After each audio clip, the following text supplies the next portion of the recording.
নাহমাদুহু ওয়া নুসাল্লি আলা রাসূলিহিল কারীম আম্মা বাদ। সম্মানিত দর্শক শ্রোতা,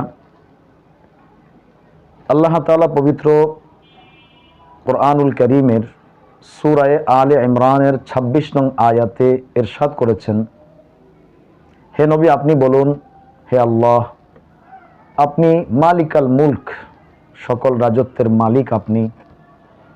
তুতিল মুলকা মান তাশা, যাকে চান আপনি রাজত্ব দান করেন। ওয়া তানজিউল মুলকা মিম্মান তাশা, এবং যার কাছ থেকে চান রাজত্ব ছিনিয়ে নেন। ওয়া তুইজ্জু মান তাশাউ ওয়া তুযিল্লু মান তাশা, আপনি যাকে চান ইজ্জত ও সম্মান দান করেন, আর যাকে চান আপনি অপদস্থ করেন। নিশ্চয়ই আপনি সব কিছুর উপর ক্ষমতাবান।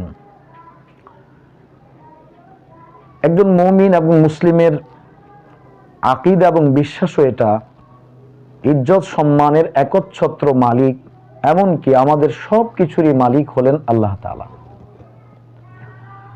আল্লাহ তাআলা উলামায়ে কেরামকে বিশেষ মর্যাদা এবং সম্মান দান করেছেন।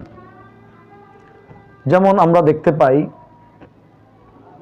আবু দাউদ শরীফ, তিরমিজি শরীফ, ইবনে মাজাহ শরীফ ও মুসনাদে আহমদে সাইয়্যিদুনা আবু দারদা রাদিয়াল্লাহু তাআলা আনহু থেকে একটি বর্ণনা এসেছে, নবীজি বলেন, ফদলুল আলিমি আলাল আবিদি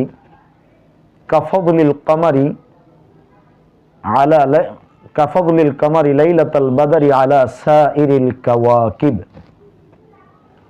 নবীজি বলেন, একজন আলেমের মর্যাদা পূর্ণিমা আর রাতের চাঁদের মর্যাদা যেমন সকল তারকারাজির চেয়ে বেশি, ঠিক একজন আলেমের মর্যাদাও অন্য সাধারণ মানুষের চাইতে তত বেশি।